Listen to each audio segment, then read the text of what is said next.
Welcome to this workshop on how to parent the teenage brain. We're delighted that you could join us today.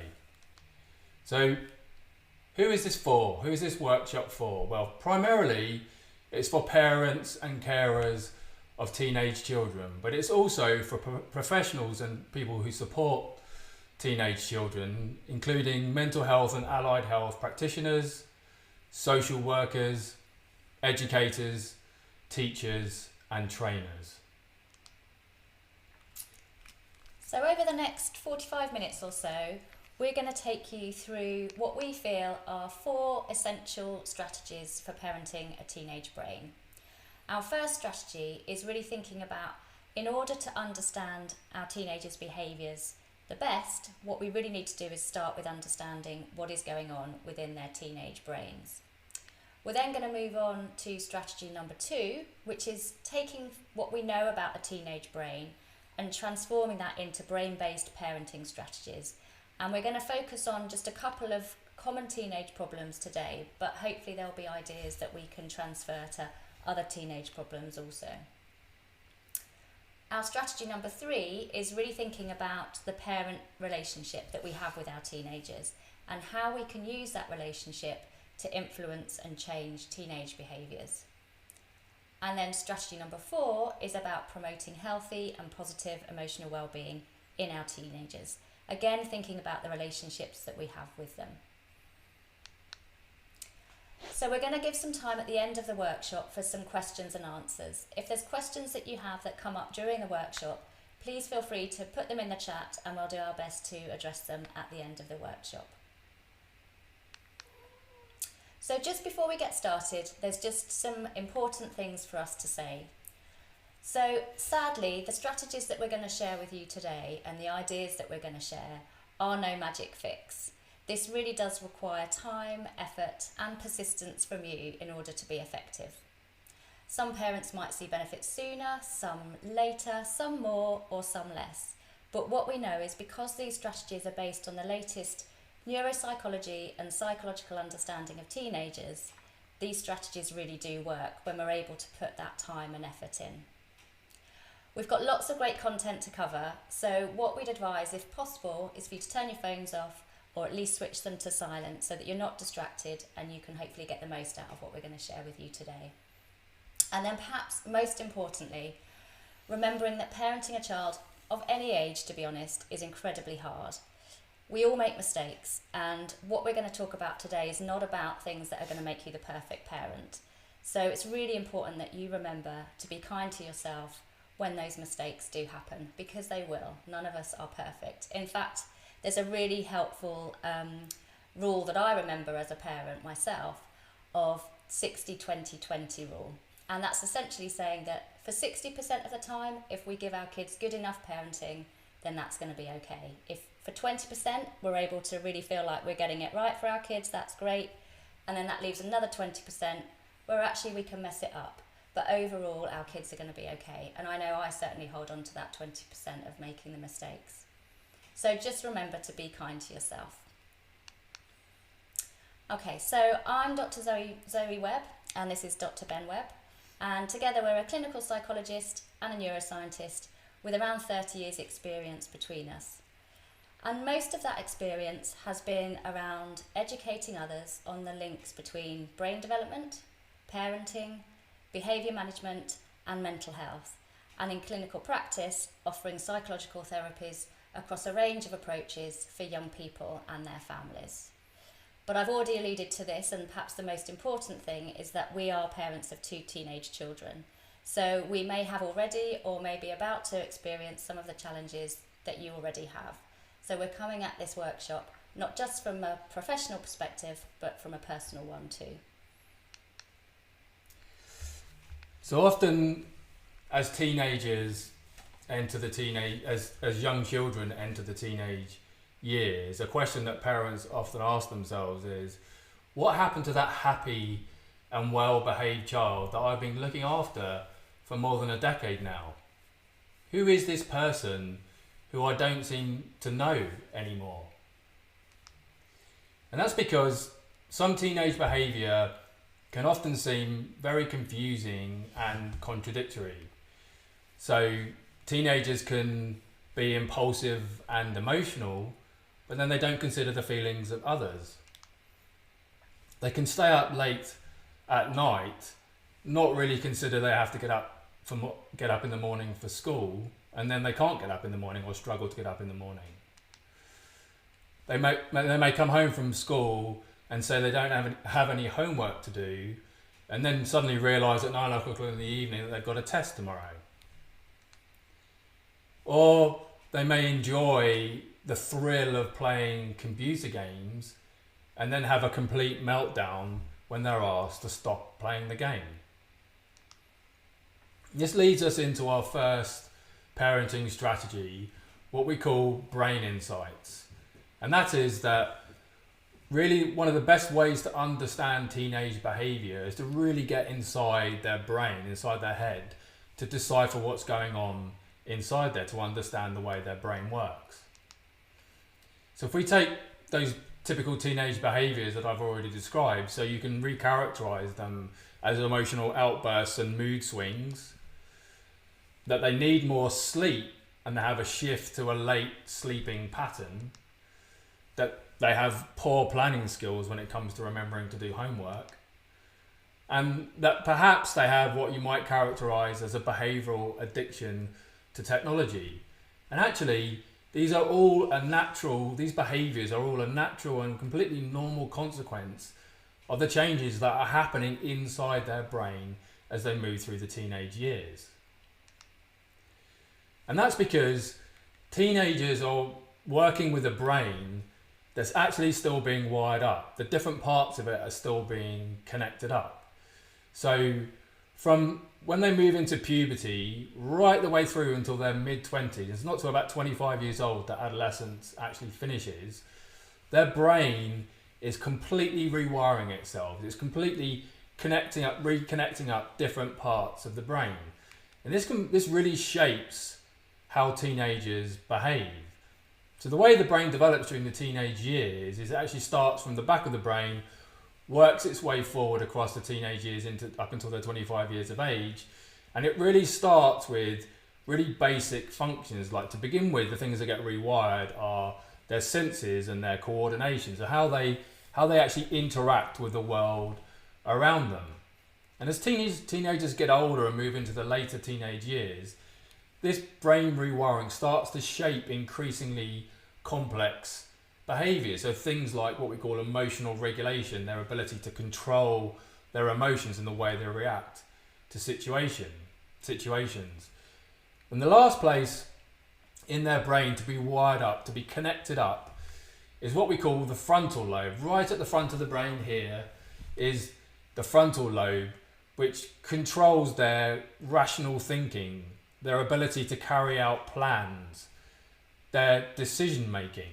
And we think of this part of the brain as the boss or the chief executive of the rest of the brain. So because it's regulating all other parts of the brain. So essentially for teenagers, all parts of their brain are in place, but they're not actually yet working together in unison, and they don't have a boss, this frontal lobe, to regulate the way the different parts behave. So this brain rewiring that I've just described actually gives us a lot of insight about the way teenagers behave. So if we go back to these typical teenage behaviours that I've already illustrated, teenagers are governed by their emotions, making them impulsive and moody, because actually the emotional part of their brain is not yet connected to the rational frontal lobe, which later in life makes us less reactive to things. Teenagers need more sleep because the rewiring of their brain actually happens while they sleep, and this uses up huge amounts of energy. So teenagers stay up late and wake up late because their biological clock inside their brain, called the circadian rhythm, is actually shifted forward in time, which encourages them to stay up late and wake up late. And this gradually happens and moves further and further forward in time as they move through the teenage years, and then comes back to the way we sleep as we move into adulthood. So a teenager isn't potentially prepared for their test the next day because their frontal lobe, which makes a plan to organise their revision, isn't actually yet wired up to the brain part that executes this plan, so they don't deliver on the plan. They forget to bring their books home for the revision for the test. So teenagers find it hard to stop gaming because their rational frontal lobe isn't yet controlling what we call their brain's reward system, which is pumping out this pleasure chemical, this brain chemical called dopamine, and giving them massively pleasurable feelings each time they get to a new level of the game. They pick up bonuses, they pick up money, or whatever it is they're doing on the game. It gives them huge amounts of pleasure. So when you discover these brain insights as a parent, 3 things happen. So first of all, you become aware of where teenage behaviour comes from. So all behaviour comes from somewhere, and in the case of a teenager, it's a brain which is still a work in progress. And then you start to understand the actual causes of these confusing behaviours. So things like that unregulated emotional brain, their behavioural addiction to gaming or social media. And then perhaps most importantly, this then empowers you as a parent to actually address the root cause of their behaviour to resolve these common teenage problems. And this leads us directly into our second strategy to encourage healthy habits. And this is that you can resolve these common teenage problems using what we call brain-based parenting principles. And we just want to illustrate what they are now with a couple of really common teenage problems that certainly in our work with teenagers and parents we encounter pretty much every week with parents and teenagers. I just want to talk you through, so it's both incredibly common problems. I want to talk you through a couple of real case studies to illustrate exactly how we use these brain-based parenting principles to address these common teenage problems.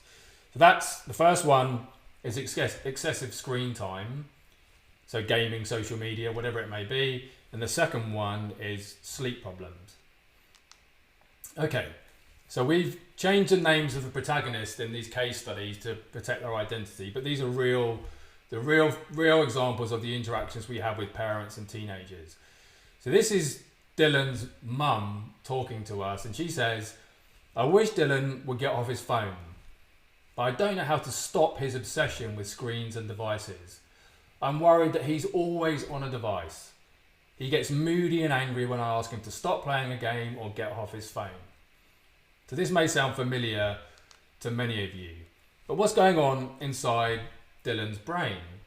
Well, gaming and social media have flooded his brain's reward system with this brain chemical called dopamine, and this is giving him hugely pleasurable feelings. And long periods in front of a screen have repeatedly activated Dylan's reward system in his brain to release more and more dopamine. And gaming and social media activities that Dylan used to find pleasurable and rewarding actually no longer give him as much pleasure. So now Dylan needs more screen time, more gaming time to feel the same dopamine rush and pleasurable feelings that he used to. So Dylan is actually displaying what we would think of as withdrawal symptoms, very much in the addiction sense, which is why he's moody when he's asked to stop gaming or to get off social media. So what brain-based parenting strategies can we use here to address the cause of Dylan's excessive screen time, what we can think of as a behavioural addiction? But the first one that we can use is to make screen time a privilege for Dylan. So that means when he comes home from school, ask Dylan to do all his homework, to do some chores before he gets access to a screen to play games or to go on social media. So what this does is this delayed gratification actually helps to regulate Dylan's brain's reward system. And you can support this strategy as a parent by role modelling healthy tech habits to Dylan. So showing screen-free healthy screen habits as a parent are very, very powerful, because Dylan's going to learn more from what you do than what you actually say.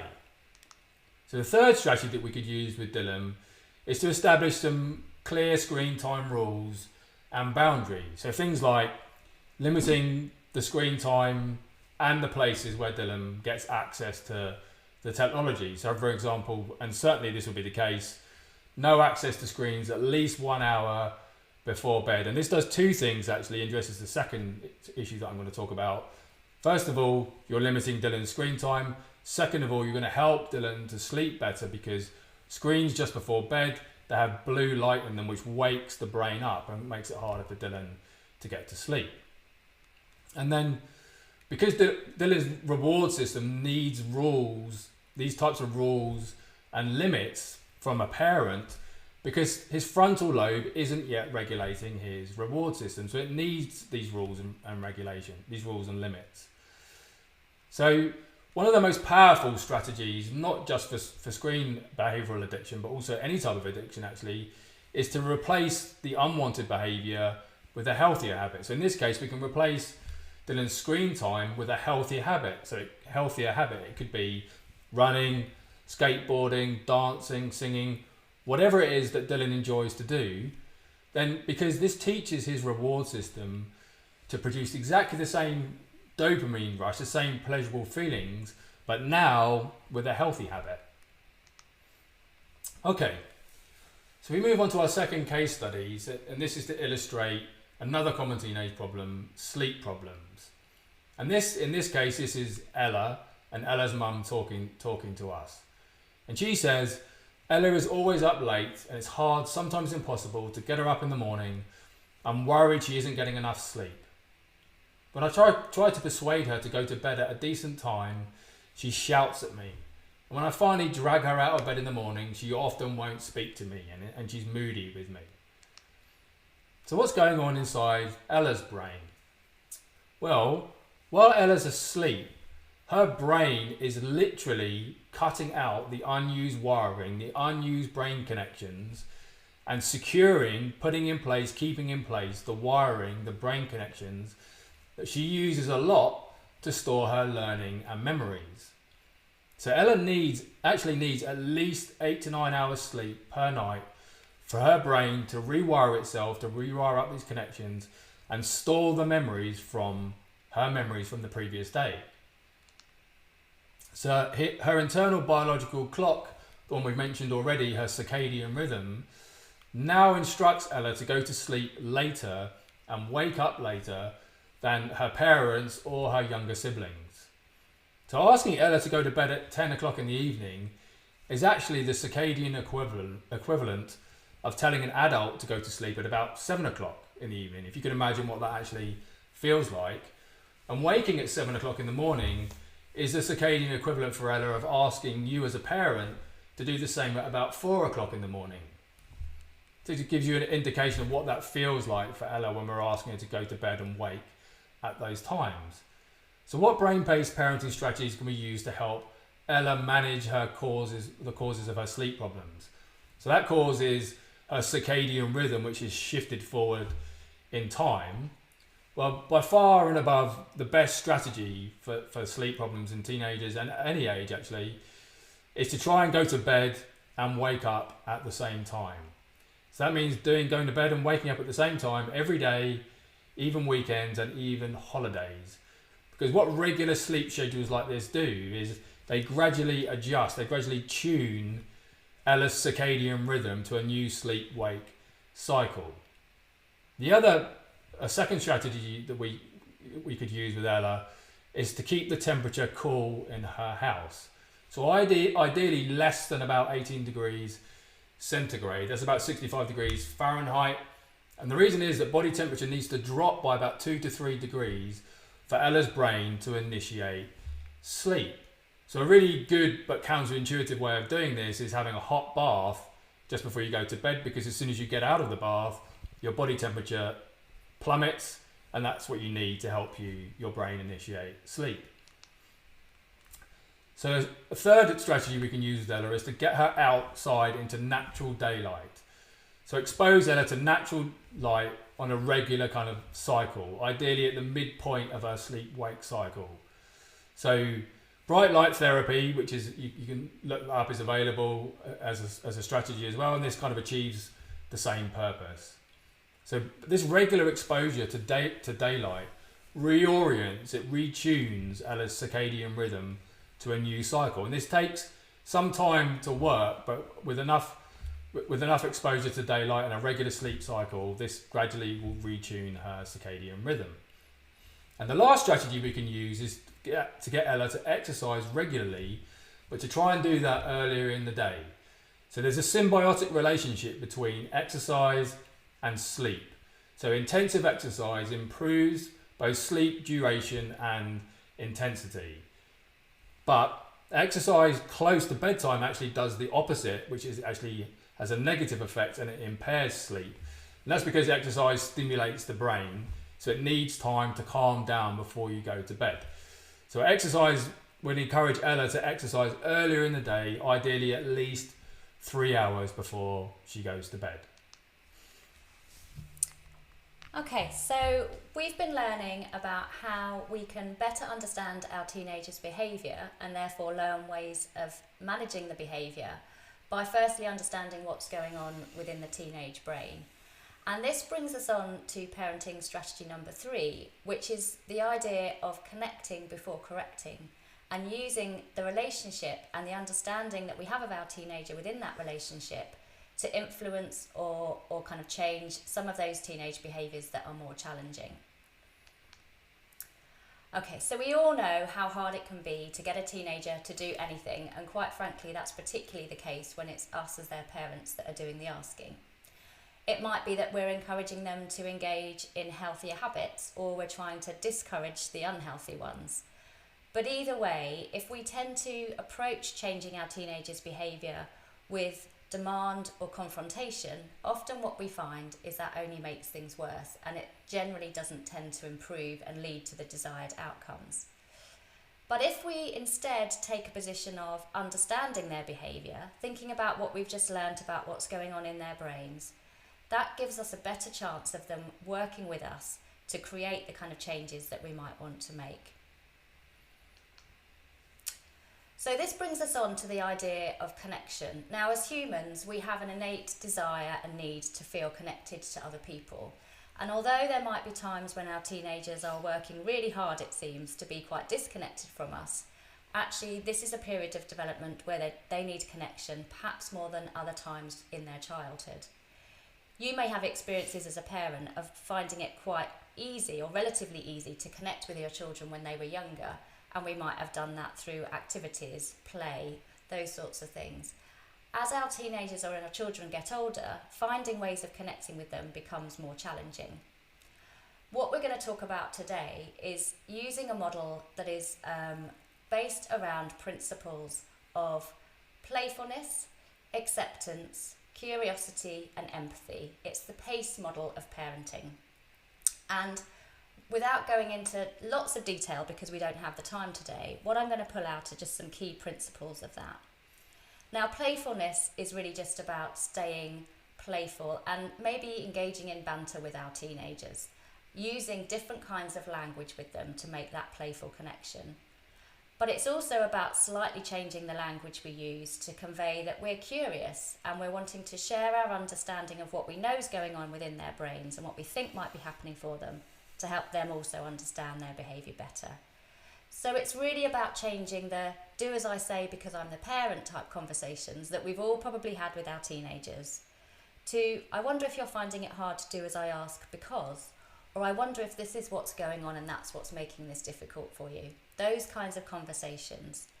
Just putting in the I wonder bits at the beginning of sentences, that curious stance that we can take as parents, is a really powerful experience for our teenagers because it shows that we're really interested in trying to find out more about what it's like being them.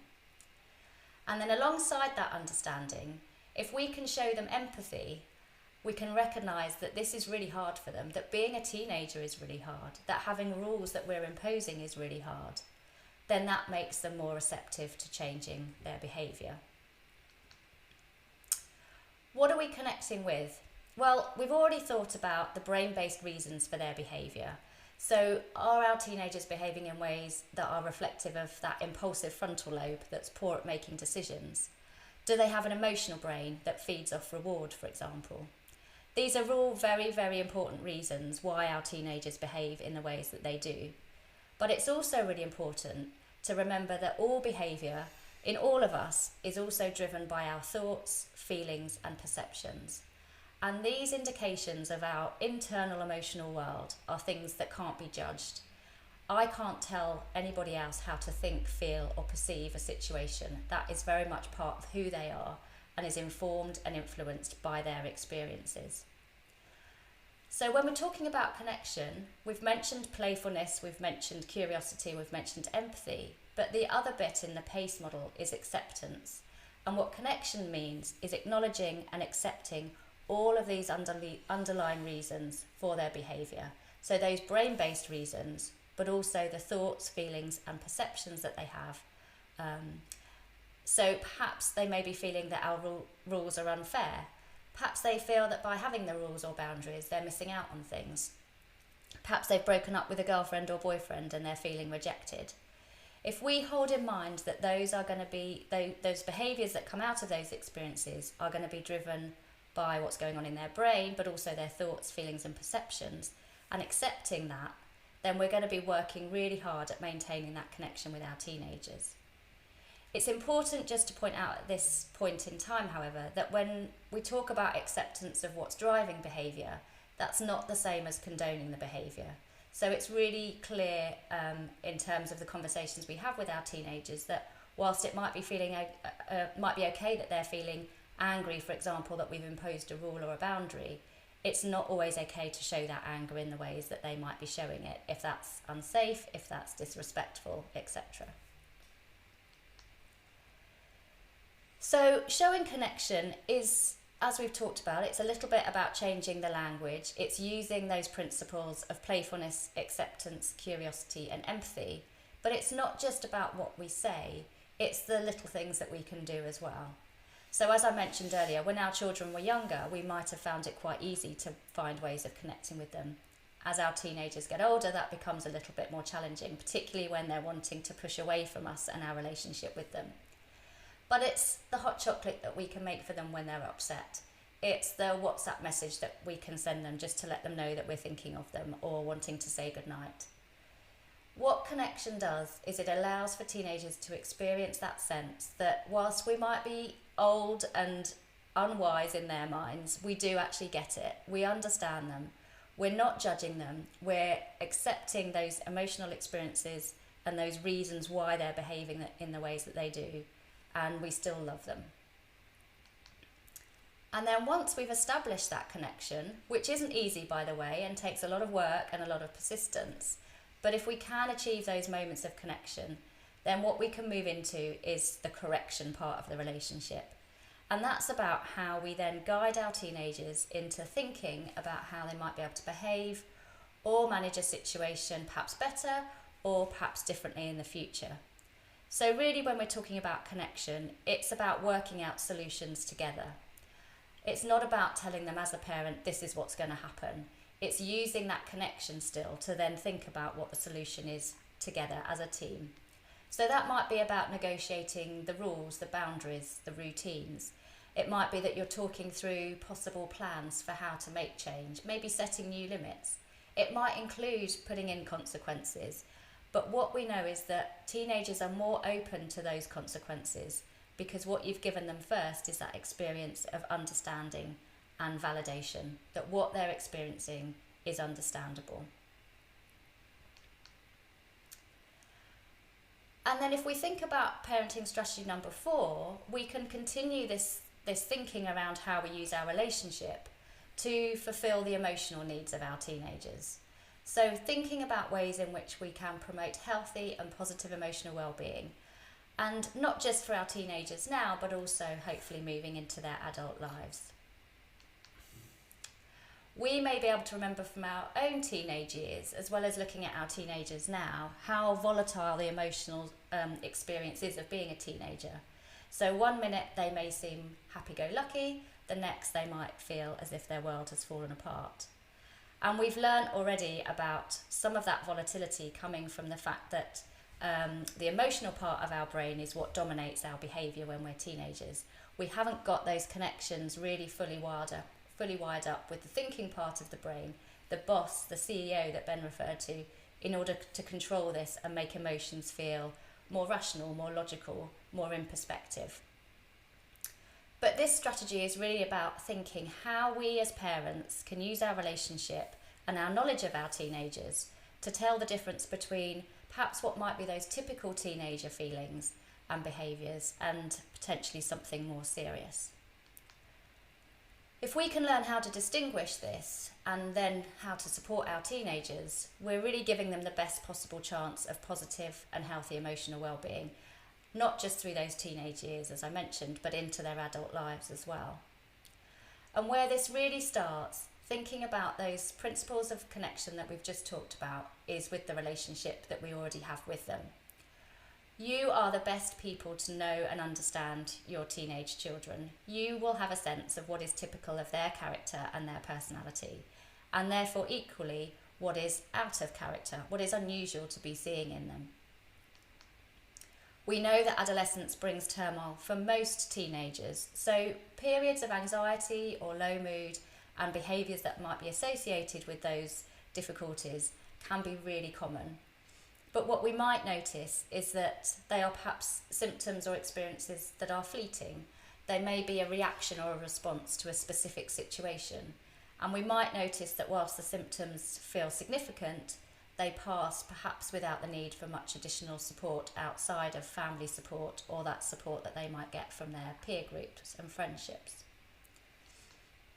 However, we might also see times when our teenagers are experiencing more persistent states of anxiety or low mood, for example. And we might be able to start seeing things that are really changes in their character or their personality or how they're engaging in the world around them. So sorts of things that we might want to be looking out for are things like performing at a different level at school, for example, or withdrawing from friends or family. We might have things that we knew that they were very keen on being involved in, things that they got a lot of pleasure and interest out of previously that they seem to be losing interest in, or they're not getting as much enjoyment out of them. They may well be expressing feelings of worthlessness or feeling hopeless that the future's going to ever be different, that things are ever going to get easier. And we might also see changes that are outside of the sort of typical range, if you like, for teenagers around their appetite, perhaps eating more or eating less, or disrupted sleep patterns where perhaps they might be struggling to get to sleep, or they may be waking a lot in the night, or they may be up early in the morning. Patterns that are different to what you would normally have seen may be indications that their mood or their emotional well-being needs some additional support. So we would always advise that if you're worried about your teenager's mental health, that you seek further professional support. And that may be initially by going to your GP and having a conversation with them and potentially getting a referral on to an child and adolescent mental health service or other such services that exist around to support young people.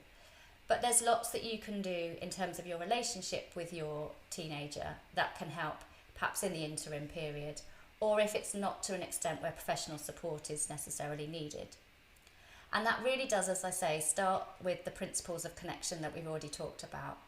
If we can make our teenagers feel safe and accepted to be able to talk about their feelings, knowing that we're not going to judge them, we're not evaluating them, we're not telling them that they should or shouldn't be feeling certain things, we're just going to be able to sit with those feelings and listen and hear what they're wanting to share. That's a really important starting point in creating a culture where young people feel they can talk. If we're comfortable to do so, it can be really helpful for us as parents to share our own emotional experiences, because what this does is it teaches our teenagers that actually lots of their emotional experiences will be very typical. We can normalise those so they don't feel as scary to our teenagers. And taking that one step further, we can also, as adults and as parents, model how we manage those emotions that we might be experiencing. So we'll all have different strategies to do that. Some of us may talk to other people, some of us may engage in exercise, perhaps time out to relax or engage in self-care. But whatever our strategies are, if we can share them with our teenagers, it might give them some ideas of things that they might be able to do to manage their emotions too. But importantly, I would suggest not pushing it. So this is about letting them know that you're there if they need you, but equally not pestering them if they're not ready to talk. If you're making a culture within your family where they know that they're going to feel safe to talk about their emotions, then hopefully they eventually will, but not if they're pushed. Okay, so we've introduced you fairly briefly to 4 parenting strategies today. We started off by thinking about how best we can understand our teenagers' behaviour by really starting at the point of understanding and deciphering what's going on in their teenager brain. And then we thought about, in our strategy number 2, how we can transfer that information into brain-based parenting in order to tackle some of the unhealthy teenage habits that we're having to be challenged by as parents. Strategy number 3 was about how we can use our relationship to tackle some of those challenging teenage behaviours. So that principle of PACE, the playfulness, acceptance, curiosity and empathy. And then thinking further about how that relationship can be used to identify perhaps feelings or emotional experiences that may need further support or support within your family unit in order to meet your teenagers' emotional needs.